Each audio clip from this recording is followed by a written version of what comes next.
بسم اللہ الرحمن الرحیم. ڈیئر اسٹوڈنٹس السلام علیکم. پریویس لیکچر میں ہم نے اکاؤسٹک پروٹیکشن اور نائز پولوشن کے بارے میں پڑھا ہے. امید ہے اب آپ اس قابل ہوں گے کہ کسی ہال یا روم میں ساؤنڈ کو ہر جگہ پہنچانے کے لیے اور ساؤنڈ کو فل اور لائیو بنانے کے لیے کیا کرنا ہوگا. چیپٹر کے سٹارٹ میں ہم نے پڑھا ہے کہ ساؤنڈ کے جنریشن، پروپیگیشن اور ڈیٹیکشن کے لیے 3 چیزیں لازمی یا ضروری ہے، جس میں وائبریٹنگ باڈی، ٹرانسمیٹنگ میڈیم اور ہیئرنگ ڈیوائس آتے ہیں. فار ایگزامپل، اگر وائبریٹنگ باڈی نہ ہو تو کوئی ساؤنڈ نہیں سنی جائے گی. اسی طرح سن سرفیس پہ جو ساؤنڈ پروڈیوس ہوتے ہیں ان کو ہم زمین پر نہیں سن سکتے، چونکہ درمیان میں ایک ریجن سپیس ہے جہاں کوئی ٹرانسمیٹنگ میڈیم نہیں ہے. اگر کسی محفل میں سب لوگ اچھی طرح سن سکتے ہو اور ایک پرسن نہیں، تو اس کا مطلب یہ ہے کہ اس کا ہیئرنگ ڈیوائس یعنی ایئرز اس میں کوئی ڈیفیکٹ ہے اور وہ صحیح طریقے سے کام نہیں کرتے. تو ان تینوں ایگزامپل میں وائبریٹنگ باڈی، ٹرانسمیٹنگ میڈیم اور ہیئرنگ ڈیوائس اس کی ضرورت ایکسپلین ہوئی ہے. اس کے علاوہ یہ بھی ایک پاسیبلٹی ہے کہ کسی جگہ پہ وائبریٹنگ باڈی بھی ہوگی، ٹرانسمیٹنگ میڈیم بھی ہوگا اور ہیئرنگ ڈیوائس بھی ہوگا، لیکن پھر بھی کوئی ساؤنڈ نہیں سنی جائے گی. تو اس کا ریزن یہ ہے کہ ہمارے جو ہیئرنگ ڈیوائس ہے یعنی ہیومن ایئرز، ان کے بھی لیمیٹیشنز ہے. وہ لیمیٹیشن یہ ہے کہ یہ ہر قسم فریکوینسی والے ساؤنڈ کے ساتھ وائبریشن نہیں کر سکتے.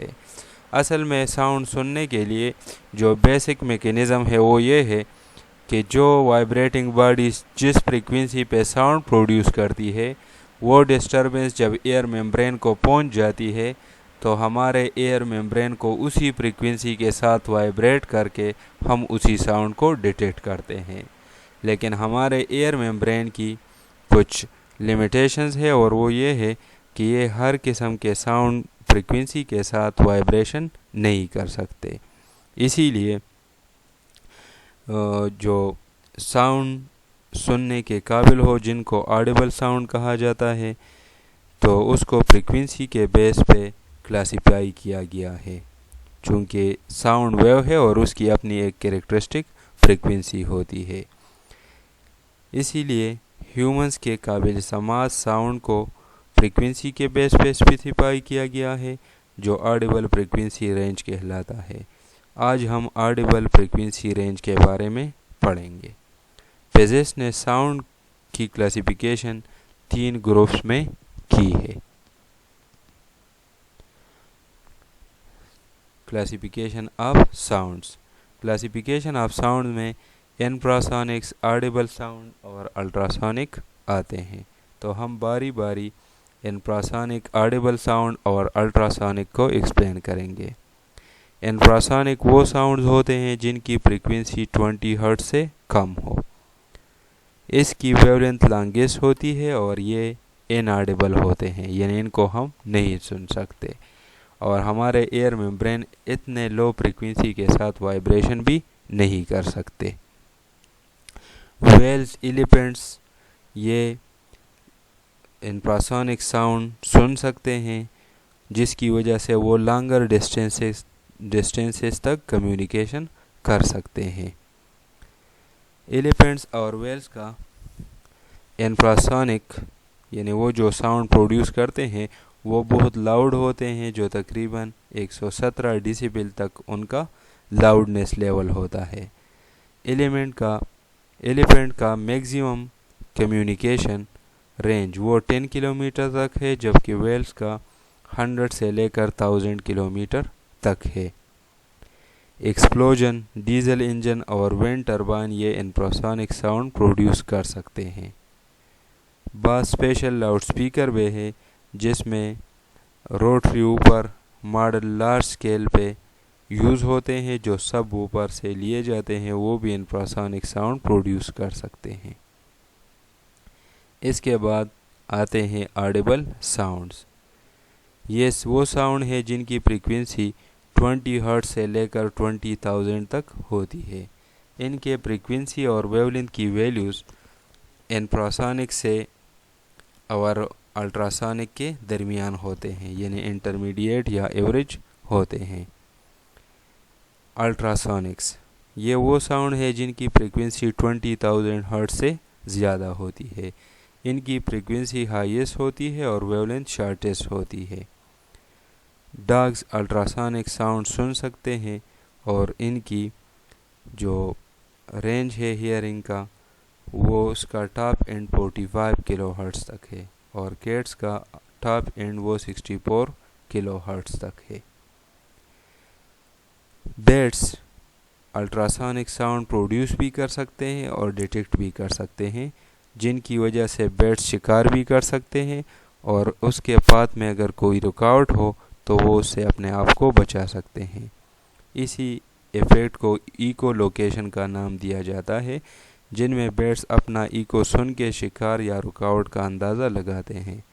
بیٹس کے ساؤنڈ کا الٹراسونک کا ٹاپ اینڈ اس کا فریکوینسی 100 کلو ہرٹز سے لے کر 200 کلو ہرٹز تک ہے۔ اسی طرح بیٹس سے بچنے کے لیے بہت سے انسیکٹ بھی الٹراسونک ساؤنڈ سن سکتے ہیں۔ ویلز اور ڈولفنز بھی الٹراساؤنڈ ساؤنڈ سن سکتے ہیں اور اس کو نیویگیشن، شکار کرنے اور سمت تبدیل کرنے کے لیے یوز کرتے ہیں۔ یاد رکھیں کہ ان تینوں ٹائپس یعنی انفراسونک، آڈیبل ساؤنڈ اور الٹراساؤنڈ، ان کے فریکوینسی آپس میں ہائی اور لو ہوتے ہیں، ویو لینتھ شارٹ اور لانگ ہوتے ہیں، لیکن ان کے سپیڈ کسی میڈیم میں سیم ہوتے ہیں۔ یعنی یہ نہیں کہ انفراسونک فاسٹ سپیڈ کے ساتھ ٹریولنگ کریں گے اور الٹراسونک سلو، یا الٹراسونک فاسٹ اور انفراسونک سلو، یہ سب سیم سپیڈ کے ساتھ سیم میڈیم میں ٹریولنگ کرتے ہیں۔ یہ تھا about classification of sounds. Next ultrasound کے یوزز آتے ہیں۔ الٹراساؤنڈ کے بہت زیادہ یوزز ہیں، جس میں پہلا ہے آٹومیٹک ڈور اوپنر۔ آٹومیٹک ڈور اوپنر، اس میں الٹراسونک سینسر یوز ہوتا ہے جو کسی پرسن کے پہنچنے کو ڈیٹیکٹ کرتا ہے۔ الٹراسونک سینسر کسی غیر فرد کو بھی ڈیٹیکٹ کرتا ہے۔ الٹراسونک ایک پوائنٹ سے بہت ایریا کو کور کر سکتا ہے۔ اسی طرح الٹراسونک کا دوسرا یوز نان ڈسٹرکٹیو ٹیسٹنگ میں ہے۔ الٹراسونک ٹیسٹنگ آبجیکٹس کی تھکنیس اور اس میں فلاو معلوم کرنے کے لیے یوز ہوتا ہے۔ اس میں آبجیکٹ کو کھولنا یا توڑنا نہیں پڑتا۔ نیکسٹ یوز الٹراسونک کا سونار میں ہے۔ Sonar stands for sound navigation and ranging. Sonar میں الٹراسونک پلس جنریٹ کیے جاتے ہیں۔ جب اس پلس کو واٹر میں ٹرانسمٹ کیا جاتا ہے، اسی کے سامنے جب کوئی چیز آتی ہے یا یہ باٹم کو پہنچتی ہے تو وہاں سے اس کا ایکو ہوتا ہے، یعنی ریفلیکٹ ہوتا ہے۔ واپس آ کے سونار میں ایک ڈیٹیکٹر بھی ہوتا ہے۔ جب یہ اس ڈیٹیکٹر کو پہنچ جاتی ہے تو ڈیٹیکٹر اس کا ٹائم آف ٹریولنگ معلوم کر دیتا ہے کہ یہ کتنے ٹائم میں سونار سے ٹرانسمٹ ہو کے باٹم یا آبسٹیکل کی طرف پہنچ گیا اور پھر واپس ڈیٹیکٹر کو آیا۔ اسی طرح ساؤنڈ ٹریولنگ کا ٹوٹل ٹائم ریکارڈ کیا جاتا ہے اور سپیڈ کا فارمولا یوز کر کے جو ہم ایکو یا ریفلیکشن میں یوز کرتے ہیں، جس میں ڈسٹینس کو ڈبل لیا جاتا ہے، اس کو یوز کر کے ڈسٹینس معلوم کی جاتی ہے۔ چونکہ یہاں ٹائم یہ معلوم کی جاتی ہے الٹراسونک ڈیٹیکٹر کے ذریعے، اور واٹر میں سپیڈ آف ساؤنڈ وہ کانسٹنٹ ہوتا ہے، وہ معلوم ہوتا ہے، تو پھر سپیڈ کا فارمولا یوز کر کے ڈسٹینس معلوم کی جا سکتی ہے۔ یاد رکھیں کہ سونار سی میں یوز ہوتا ہے، سی واٹر میں، اور ریڈار وہ بھی نیویگیشن پرپس کے لیے یوز کیا جاتا ہے، لیکن وہ ایروپلین کی ایئر ٹریک ڈیٹیکشن کے لیے یوز ہوتا ہے۔ ریڈار واٹر میں اس لیے یوز نہیں ہوتا کہ ریڈیو ویوز وہاں واٹر میں پھر ایبزارب ہوتے ہیں۔ الٹراسونک کلینرز، جیولری، مشین کے پارٹس اور دیگر اجسام جن کے شیپس آڈ ہو، ان کو کلیننگ فلوئڈ میں ڈبو دیا جاتا ہے۔ جو 40 کلو ہرٹز والے الٹراسونک کے ذریعے ایجیٹیٹ کیا جاتا ہے۔ اس کی انٹینسٹی اتنی زیادہ ہوتی ہے کہ یہ اس فلوئڈ میں کیویٹیشن پروڈیوس کرتی ہے، اور اس کیویٹیشن کی وجہ سے لو سرفیس ٹینشن والے فلوئڈز بھی ایزیلی پینیٹریٹ ہو سکتی ہے، ہولز اور ایجز تک پہنچ جاتی ہے۔ اسی طرح الٹراسونک یہ اچھی طرح کلیننگ کر سکتی ہے۔ لاسٹ یوز الٹراسونک کا ہیلتھ میں ہے۔ ہیلتھ میں کڈنی سٹون کو ڈیٹیکٹ کرنے اور اس کی بریکنگ کے لیے الٹراسونک یوز کی جاتی ہے۔ اس ٹیکنیک کو شاک ویو لیتھوٹریپسی بھی کہا جاتا ہے، جس میں الٹراساؤنڈ کا انٹینس بیم کڈنی پر ڈالا جاتا ہے۔ اس میں کڈنی سٹون پہ ڈالا جاتا ہے۔ اس میں 1000 سے 3000 ساؤنڈ پلسز جو 23 جاول پر پلس انرجی رکھتے ہیں، سٹون کو چھوٹے ٹکڑوں میں تقسیم کرتے ہیں، اور وہ پھر خود بخود یورینل ٹریک کے ذریعے باہر نکلتے ہیں۔ تو کڈنی سٹون کی ڈیٹیکشن اور اس کی کیور یعنی اس کی بریکنگ کے لیے الٹراساؤنڈ یوز کی جاتی ہے۔ ڈیئر اسٹوڈنٹس، آج کا لیکچر آڈیبل فریکوینسی رینج کے بارے میں تھا۔ اس کے ساتھ یہ چیپٹر ختم ہوتا ہے۔ اب اس چیپٹر کی سمری، اس میں ہم نے ساؤنڈ جنریشن، ساؤنڈ کی نیچر، پروپیگیشن اور ڈیٹیکشن کے بارے میں پڑھا۔ ساؤنڈ کے کریکٹرسٹک، پچ، لاؤڈنیس، کوالٹی یہ ڈسکس ہوئے۔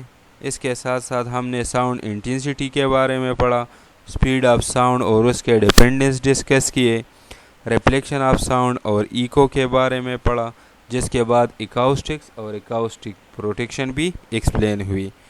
میوزیکل ساؤنڈ اور نائز میں ڈسٹنکشن کی، اور آڈیبل فریکوینسی رینج کے بارے میں پڑھا آج کے لیکچر میں، جو لاسٹ ٹاپک تھا۔ آپ اس چیپٹر کو اسٹڈی کر لیں اور ایکسرسائز کے کویشچن پر پریکٹس کر لیں۔ Thank you.